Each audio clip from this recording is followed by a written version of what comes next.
Ella sat motionless, too stunned to think of a reply, verbal or otherwise. She didn't think she had ever been told to fuck off before. She wasn't even entirely sure what fuck meant, but knew it wasn't something you said when meeting someone for the first time. Ella turned and stared straight ahead at the empty desk that sat directly in the middle facing theirs. She could feel hot tears begin to prickle the backs of her eyelids as she fought to restrain them. Maybe this wasn't such a good idea after all. Eat shit, you little bitch. Ella heard come from beside her, followed by a noise that resembled the revving of a motorcycle engine. Ella blinked and tried to clear her vision, but now tears were streaming down her cheeks. What had she done to this girl she had met only 5 seconds ago? Oh great, a male voice said from across the room. She's in this class too. She could hear the sarcasm dripping from his words. Ella turned around to see who he was talking about, only to realize he was looking directly at her. He was a few years older than her, maybe 13 or 14, and much larger by comparison. Kaylee threw her head back and let out a loud exaggerated che before sticking her tongue out. Ella let out a choked sob before burying her head in her arms on top of the desk. She didn't understand. She wanted to go back home. This had been a mistake. Hey, wake up, sleepyhead, a new voice said. Ella jumped when she felt a hand touch her back. I'm sorry, I didn't mean to scare. Why, oh honey, what's wrong? A woman asked when she saw her tear-streaked face. Ella shook her head and wiped her face with the back of her hand. Go home. Kaylee shouted, making Ella dissolve into fresh tears. Will you tell me what's wrong? The woman asked. Ella shook her head. Did you have an accident? Ella shook her head harder this time, feeling mortified. No. Did someone say something to you that upset you? Ella sniffed and nodded her head. Who? What happened? After several seconds of gentle coaxing, Ella hesitantly pointed next to her. Wieners are for hopscotch and tapioca pudding, Kaylee yelled. The woman looked from Ella to Kaylee and back to Ella before a light of understanding flickered in her eyes. Oh, honey, no. I'm sure whatever Kaylee said had nothing to do with you. Ella looked at her doubtfully. How would she know? She hadn't been there. Right, Kaylee? Huh? The other girl asked, glancing up from her book. Why don't you share a little about yourself? Kaylee grimaced and shook her head back and forth a few times before raising her hand like she had a question. She let out an annoyed sigh as if she'd had to do this 100 times in the past. Eventually she mumbled something unintelligible that sounded like, I have turnips. Ella looked at her puzzled before looking back to the woman for clarification. Kaylee, do you mind if I explain? I think it will make her feel better.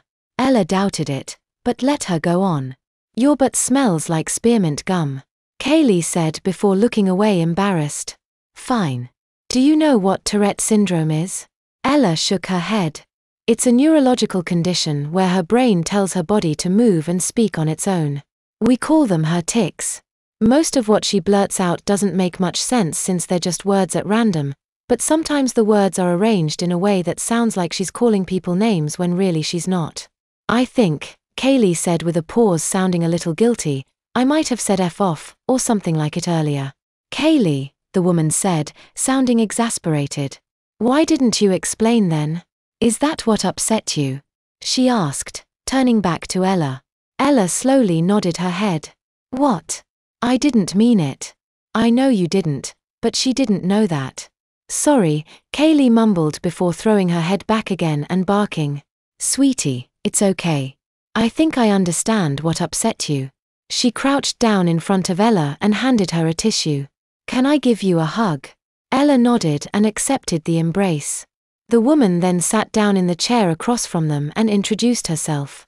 My name is Jasmine, and I'm going to be working with you too. I'm here to help you with anything you might need, whether it's with classwork or any special assistance with Dash.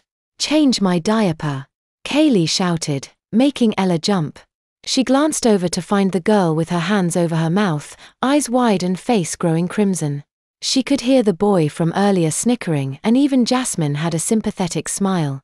For some students, yes, if that's the kind of help they needed, Jasmine said. She met Ella's eyes and gave her a wink. Now it was Ella's turn to blush.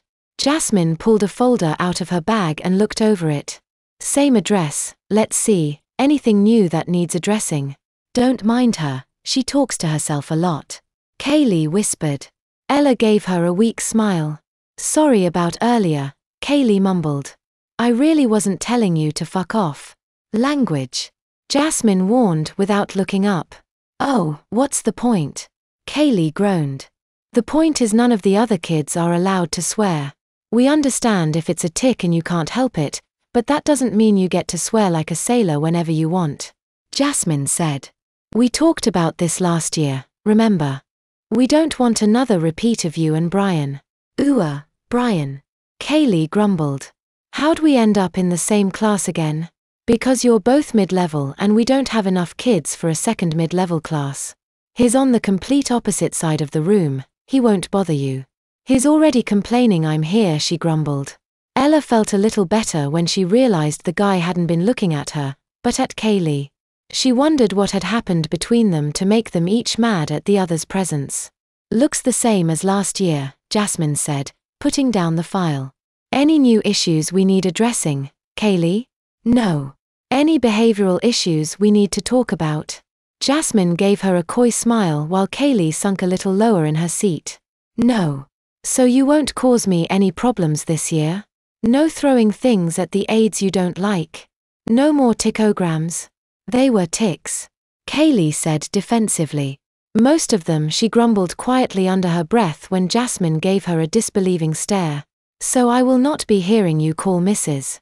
Garcia a fat heartless bitch and queen of ogres or whatever unoriginal thing the other kids come up with every time she walks past you. And I will definitely not find other students slipping you dollar bills in your desk in return for such phrases accidentally slipping out of your mouth? She asked, throwing up air quotes around accidentally. No, Kaylee grumbled, before throwing in I'll do it for free. Kaylee. I'm kidding. Kaylee said, smiling innocently. A look of sudden pain crossed her face before her neck craned hard to the left and she let out a loud Mrs. Garcia is a slimy ball of potato salad, dick-shaped, popsicle sticks.